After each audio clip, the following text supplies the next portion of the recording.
Hello guys, how you guys doing? This is Grace and you are now tuning into Grace Reporting. Thanks for viewing and thanks for subscribing. Please go over to my YouTube channel. The link is in my IG bio. Just click it and you'll be right over there. Thank you guys. I appreciate you guys. I really, really do. I'm just trying to build something. I'm just trying to, get on the good foot. So, guys, again, thank you so much for everyone who takes the time out to subscribe and leave your comments. Leave your comments. And if you would like to personally send me something, you can send it at gracereporting 247 at yahoo.com and I will get back to you. I appreciate all the support and good, bad, or indifferent, I'll take it. So I just want to thank you guys for that, and let's get on this bus and let's go for a ride and see where we're heading tonight. We're gonna just jump right into it. Daunte Wright. Okay, we're gonna get right into Mr. Wright.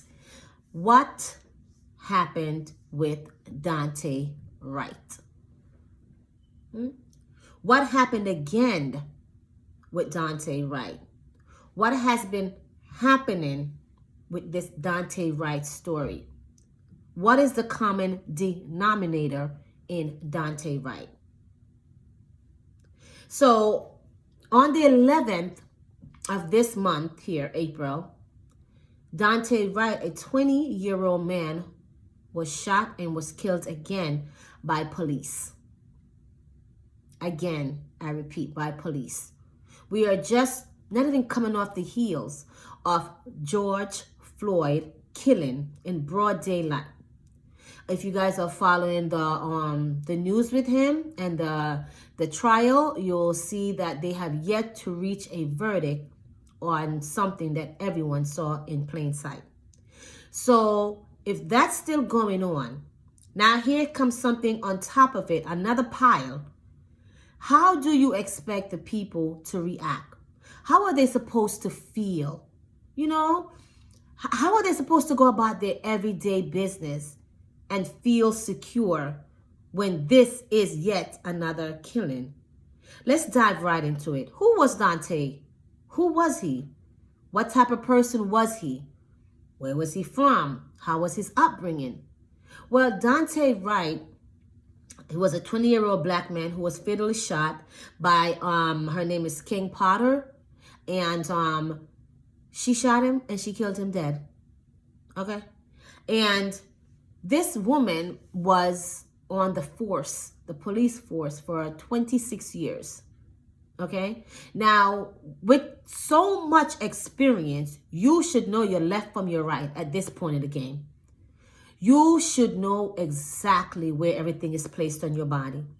So it's kind of funny how now, I'm sure she's pulled over plenty of people in the past. I'm sure he's not the first that she's pulled over because she's been doing this for 26 years. She's highly experienced.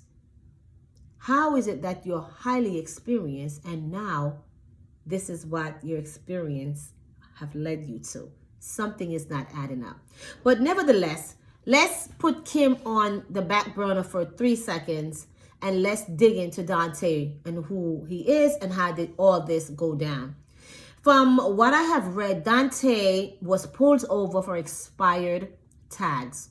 His plates were expired and he got pulled over. When he got pulled over, they realized that he also had a warrant out for his arrest. So it looks as though Daunte had a lot of run-ins with the law. So that being said, they probably looked at his rap sheet and said, wow, this guy, he's a menace to society. That's probably what they're thinking. So now he's getting pulled over by these cops. And after he's pulled over for having expired tag, that's when everything went in smoke. They're telling him, we're pulling you over. You have expired tags, and now we also see that you have a warrant out for your arrest. Daunte probably feeling scared and nervous and not knowing what to do. He panicked, and then he got back into the car, started gunning for it, and then everything went crazy. You know, so while he was trying to get away from the cop, there was a little tuggle. There was a little, going back and forth. So that's when the gun was drawn on Potter's side. And that's when she thought she had a taser. She thought she had a taser. So because she didn't know the difference between a gun and a taser, she shot the gun thinking it was a taser. And that's how Daunte got killed. Now, before we get back to Daunte, what could Kim have done differently? This is the officer we're talking about. What could she have done differently? It's a lot of stuff she could have done differently. A lot. But she didn't choose to do those things. She chose to go for her gun. You understand? So there's a reason why she chose to go for her gun. Maybe it was comfortable for her to do, because everything else that's going on in the news, shoot first, ask questions 3 weeks later, So it was, I feel the comfort level was there for her to do that. And now we have another yet young black man that's dead by the hands of police. How does that look in the black community? It looks horrible. Black kids now don't even want to be cops no more when they get older. They don't want to have nothing to do with the law. They don't want to have nothing to do with police. They don't want to do nothing at all when it comes to that. As far as, when you grow up, what would you like to be? No, the black kids are saying, no cop for us. We'll play cops and robbing, and that's where we'll keep it. So back to Daunte.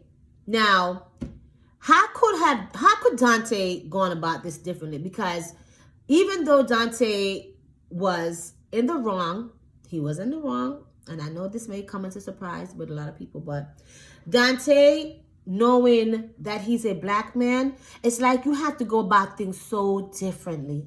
You cannot get up and even walk regular no more. You can't even just talk regular no more. You definitely can't drive regular no more, because everything now is suspect being a black man in America. You understand? So now you're going to have to look and be more focused and be more vigilant to everything that's happening around you. If the cops pull you over, there is literally ways to be pulled over by the cops and things that you're supposed to do when you're pulled over by the cops. But these things are put in place so things like this don't happen with Daunte and our young man and moving forward. We have to hold ourselves accountable as well, just like how we want to hold the cops accountable. It's a two-way street. It is. It's not a one-way street. It is a two-way street. I have 2 sons. So I'm not going to go out there and tell them, if the cops pull you over, you call me on the phone and you start gunning for it. No.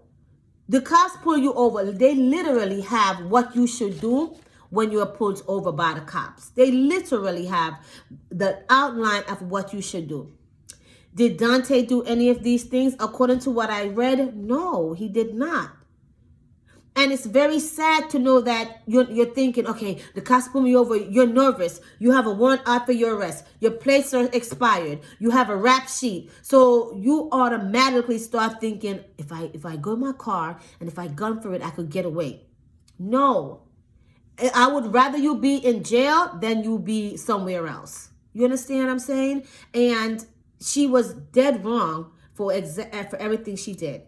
She did not go about things the right way, and she knew that she was wrong. So that's why a few days later, she resigned. She resigned a few days later. Her and her partner, they both resigned a few days later. When she pulled out the taser, and I don't think these cops realize that they have body cams on them. So the body cam is picking up everything. It's picking up everything. So you have to watch what you say. And you have to be very careful and realize that you are being videoed. There's a video camera that's literally attached to your body. So when he drove off, remember he drove off in the car, because that's how the car ended up getting crashed. She said, "Oh, I just shot him." So she knew she shot him. She knew the taser had nothing to do with this situation. So I just can't understand how she said taser. when she said, I just shot him after the car pulled away. You know what I'm saying? So if she knew this, how is she going to say she had a taser? How is that going to hold up in court when it's on video? Because remember, they have body cams. You understand what I'm saying? And when he, with Daunte, the only thing that I'm not understanding, why did he feel he had to run? Why did he feel he had to run?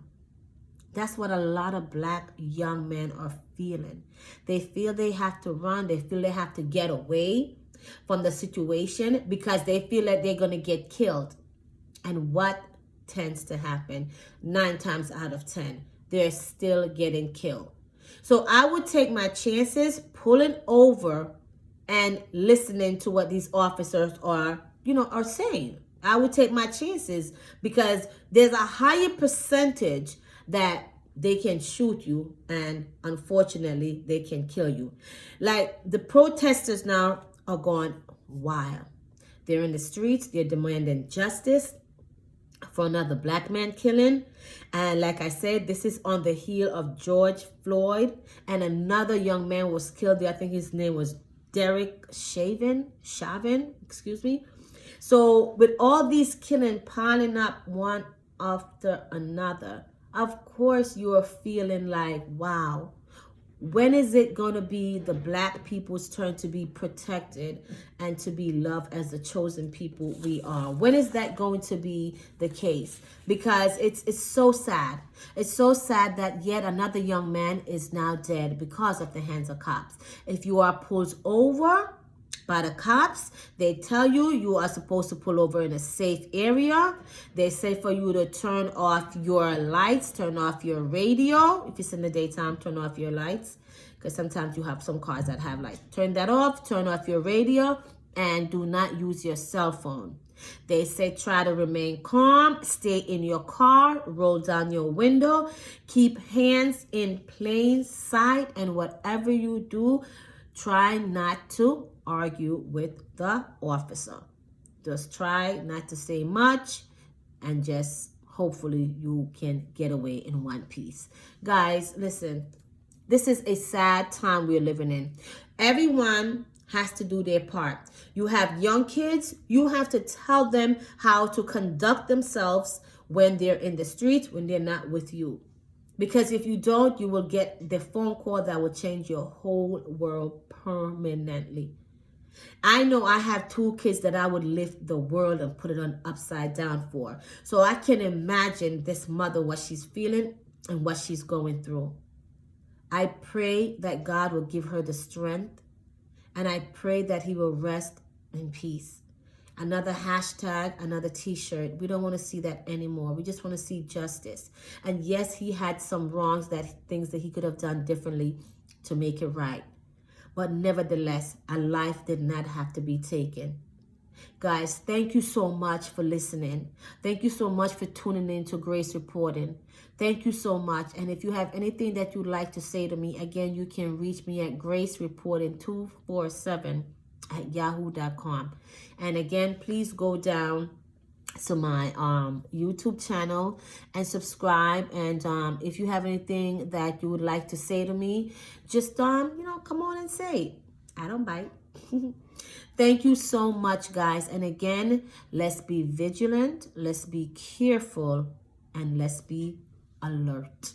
And be very much alert. Please be on alert at all times. Don't ever get too comfortable. All right? Thank you guys again, and enjoy the rest of your night. Again, this is Grace Reporting. Take care.